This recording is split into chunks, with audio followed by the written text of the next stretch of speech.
여러분 반갑습니다. 오늘은 날씨가 참으로 청명합니다. 우리는 중국 대륙을 접해 있다 보니까 고비 사막에서 황사가 일어나서 우리나라 전역을 덮을 때가 많습니다. 뿌연 황사, 미세먼지 피해를 많이 보는데 때를 따라 오늘처럼 이렇게 청명한 날씨를 보니까 너무너무 상쾌하고 기분이 좋습니다. 오늘 저와 여러분 모두가 유쾌하고 상쾌한 하루가 되기를 바랍니다. 우리는 또 이어서 계속 통성경 길라잡이 과정을 진행하도록 합니다. 자, 오늘은 중간사 400년 가운데 34가 하스몬 왕조와 중간사. 사실은 이 헬라 제국 때 이제 셀루쿠스 왕조, 다시 말해서 시리아 헬라 제국의 그 안티오코스 4세로 말미암아 유대 성전 제사도 드리지 못하고 또 성전을 더럽히고 우상을 세우고 이렇게 유대인을 멸시하고 핍박할 때, 그때 마따디아라는 제사장과 그 아들들이 일어나서 항거하게 되면서 마카비 때 혁명이 일어나고, 그래서 하스몬 왕조가 탄생하게 됩니다. 유대인들에 의한 독립이 된 것이죠. 그런 가운데서 있었던 그 중간사를 우리가 살펴봅니다.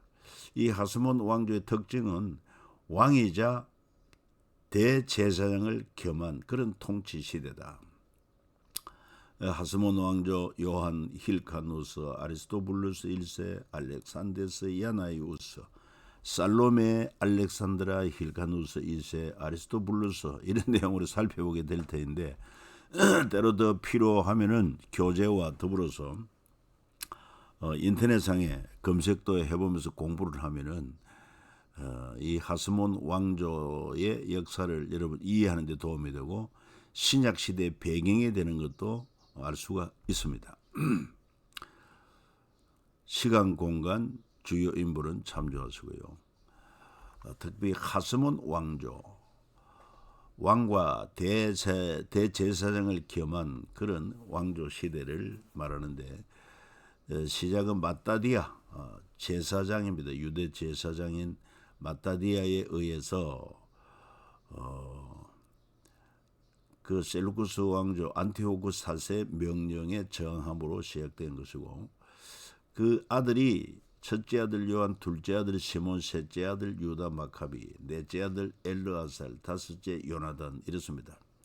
그래서 먼저 아버지 마따디아가 이 아들들과 함께 안티오코스 4세 명령에 저항하면서 싸움이 시작되어서 셋째 유다 마카비가 예루살렘 성전을 되찾고 깨끗게 하는 수전절이 이루어지죠. 그리고는 또 그 형제 요나단이 유대 사막에서 게릴라전을 이끄는 데 성공하고, 이 요나단이 죽자 또 그 형제 시몬, 둘째 시몬, 나이가 많음에도 불구하고 그가 유다를 독립국가로 세우게 된 것을 알 수 있습니다.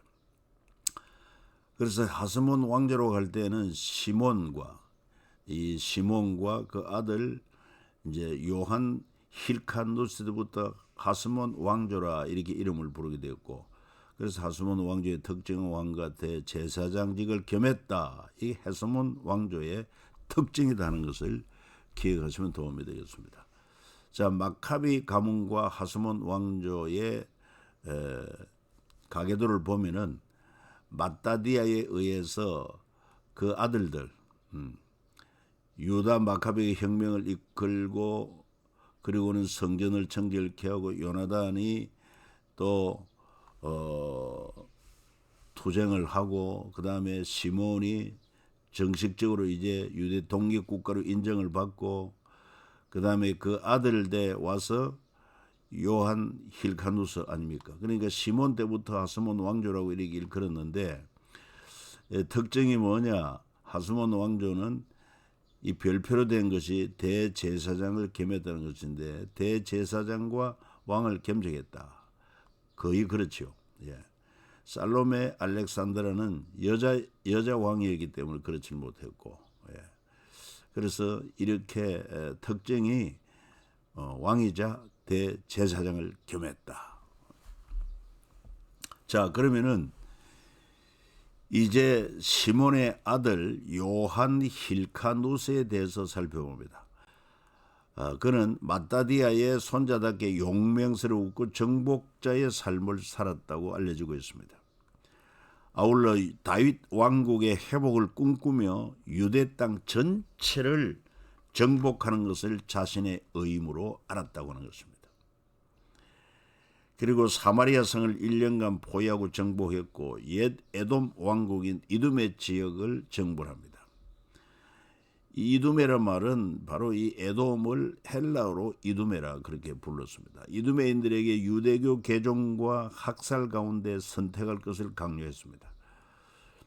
이두메인 안티파트를 유대교로 개종을 시킵니다. 그리고는 에돔 지역의 그 요셉 페트라를 정복하고, 그리고 스스로 사도개인이라고 자처하고 주화를 발행하여 주화에 자기 이름을 새긴 요한 힐카누스, 그리고 유대 하스몬 왕조를 31년간 통치를 했습니다. 그 요한 힐카누스가 대제사장 겸 왕을 겸직하면서 이런 인물이었다 하는 것을 기억하시면 도움이 되겠습니다. 자, 이두메, 이거는 에돔의 줄기, 에돔의 후손들이다. 에서의 후손들. 자, 야곱과 에서, 이스라엘과 에돔족의 시작이 되었다. 야곱은 이스라엘로, 에서는 에돔족으로. 야곱이 세일 땅 에돔들에 있는 형 에서에게로 자기보다 앞서 사자들을 보내며, 에서가 이르되 내 동생아 내게 있는 것이 조건이 네 소유는 되기도라. 이 사실은 쌍둥이 형제 아닙니까? 그 쌍둥이 형제 가운데서 야곱의 후손은 이스라엘, 에서의 후손은 에돔족을 이루게 되었다. 자, 이스라엘이 가나안 입성 때 에돔은 어떠했느냐? 모세가 가데스에서 에돔 왕에게 사신을 보내며 이르되 당신의 형제 이스라엘의 말에 우리가 당한 모든 고난을 당신도 아시거니와, 이렇게 에돔 땅을 지나가기를 원했지만은 에돔이 협력하지 않고 이스라엘을 적대시합니다. 그리고 예루살렘 멸망 때 에돔은 어떠했느냐? 오바다 1장 12절에 나옵니다. 네가 즉 에돔이 형제의 날 이스라엘 야곱 그 재앙의 날에 방관할 것이 아니며 유다 자손이 패망하는 날에 기뻐할 것이 아니며. 그래서 이 에돔 족속은요 바빌론에 의해서 예루살렘이 멸망할 때 박수치고 기뻐했어요. 그것 때문에 하나님께서 이 에돔의 심판을 오바다가 예언한 것을 알 수 있습니다. 그리고 요한 힐카누스 때 이두메 지역을 정벌해 버립니다. 그런데 그 정벌할 때 바로 요한 힐카누스가 안티파트를 유대교로 개종을 시켰고, 그리고 로마 제국 때 에돔 출신 헤롯 안티파트의 아들 헤롯이 등장하게 되는 것을 알 수가 있습니다. 그래서 성경에 보면은 헤롯이라는 인물이 나오는데 어떻게 해서 이 헤롯이 등장하게 되는가 하는 그 배경이 중간설을 알아야만 이해할 수 있다. 자, 다시 우리는 요한 힐카누스 다음에 아리스토블루스 1세에 대해서 살펴봅니다. 이 어머니와 3명의 동생을 감옥에 가두고 왕이 됩니다. 넷째 동생을 살해했습니다. 하스몬 왕가에서 공식적으로 왕의 칭호를 사용한 첫 번째 왕이기도 합니다. 헬레니즘, 그러니까 헬라 사상 애호가였기 때문에 필헬레네라는 별명을 자처했습니다. 넷째 동생을 죽인 죄책감으로 재위 1년 만에 창자가 썩어 들어가 피를 토하는 고통 가운데 죽습니다. 그리고 살로메 알렉산드라 여왕이 되기 전에 그는 블루스 1세의 아내였고 남편이 죽자 아리스토블루스 1세가 죽자 감옥에 갇혀있던 3명의 시동생을 풀어주고 그중 가장 나이 많은 알렉산데스 야나이우스와 결혼합니다. 예. 그래서 알렉산데스 야나이우스가 왕이 되는 것은 문제가 없었으나 대제사장은 가부와 결혼해서는 안 된다는 율법 조항 때문에 유대 백성에게 지지를 받지 못합니다. 그러니까 이 알렉산데스 야나이우스가 어떻게 하겠습니까? 율법 조항 때문에 유대 백성들이 지지하지 않고 반대하니까 이게 또 유대인들을 학살하는 그런 문제가 일어나게 되는 것을 볼 수가 있어요. 자, 알렉산데스 야나이우스에 대해서 좀 더 본격적으로 살펴봅니다. 홀로 된 형수 살로메 알렉산드라와 결혼을 합니다. 자신을 대제사장으로 인정하지 않는 유대인들 주로 바리새파 800명을 십자가에 매달아 죽입니다. 십자가는 벌써 그전부터 있던 형벌의 형틀인 것을 알 수가 있죠. 그 다음에 8,000명의 유대인들이 알렉산데스 야나이우스를 피해 도망을 갑니다. 왜? 이렇게 학살을 하니까. 그리고 다윗 시대만큼 영토를 확장합니다. 그러니까 알렉산데스 야나이우스 때 대단히 영토 확장이 되고, 그리고는 그 죽을 때 살로메 알렉산드리아, 그러니까 와이프죠. 와이프에게 왕위를 물려주고 31년 통치를 마치고 죽습니다. 아무튼 대단한 인물이었던 것을 알 수 있어요. 그래서 지금 하스몬 왕조 가운데서 이렇게 어떻게 하스몬 왕조가 이어져 가고 있는가 하는 것을 설명하고 있고, 그 하스몬 왕조 때에 제의했던 왕들에 대한 설명을 하고 있습니다. 자, 알렉산데스 야나이우스의 결혼을 좀 더 살펴보면 홀로된 형수 아리스토블루스 1세 아내 살로메 알렉산드리아와의 결혼을 하고, 알렉산데스 야나이우스가 초막절에 나타나자 유대 백성들이 초막절을 위해 들고 올리브 나뭇가지를 던지자 위험에 빠진 야나이우스는 그 군사를 불러 난동 진압하고 수백 명 백성을 학살합니다. 바리새파들이 시리아의 도움을 요청하자 막상 시리아 군대가 오자 또다시 나를 잃지 않기 위해 사두개파와 협력하여 나를 지키지만, 이 같은 바리새파의 앙심을 품은 야나이우스와 사두개파는 바리새파 지도자 800명을 십자가에 달아 처형을 했고, 그로부터 사두개파와 바리새파의 불신의 골은 더욱 깊어졌다 하는 것을 알 수 있습니다.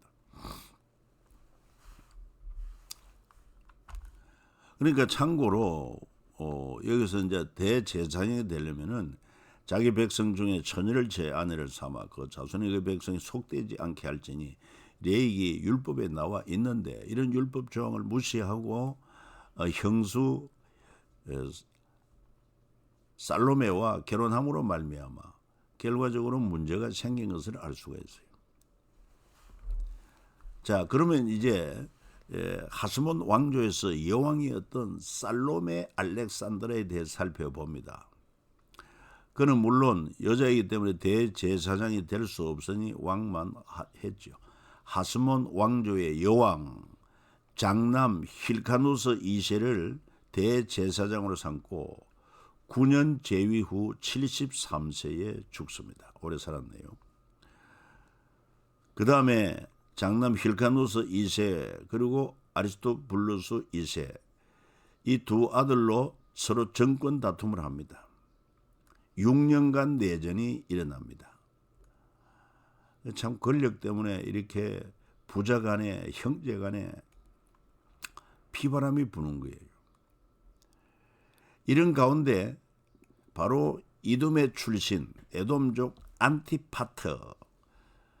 안티파터가 로마 폼페이우스에게 유대를 바치는 이런 일이 있었습니다. 그러니까 우리 유대는 철저하게 폼페이우스 당신에게 우리는 지배를 받겠다, 이렇게 함으로 로마의 폼페이우스가 안티파터와 또 안티파트의 두 아들 파사엘과 헤로데에게 유대 땅 통치를 맡깁니다. 그때 사실은 이 하스몬 왕조 마지막 왕이 누구냐면 안티고노스, 이 대제사장 왕을 겸하고 있음에도 불구하고 로마의 폼페이우스에 의해서 이 안티파티의 두 아들 파사엘 헤로데에게 유대 땅 통치를 맡겨버린다. 그래서 유대 전체의 분봉왕으로 임명했다 하는 사실입니다. 자, 오늘 여기까지입니다. 여러분들이 교재를 잘 읽어보고 좀 더 공부를 하면 재미있는 하스몬 왕가에 대해서 알게 될 것입니다. 감사합니다.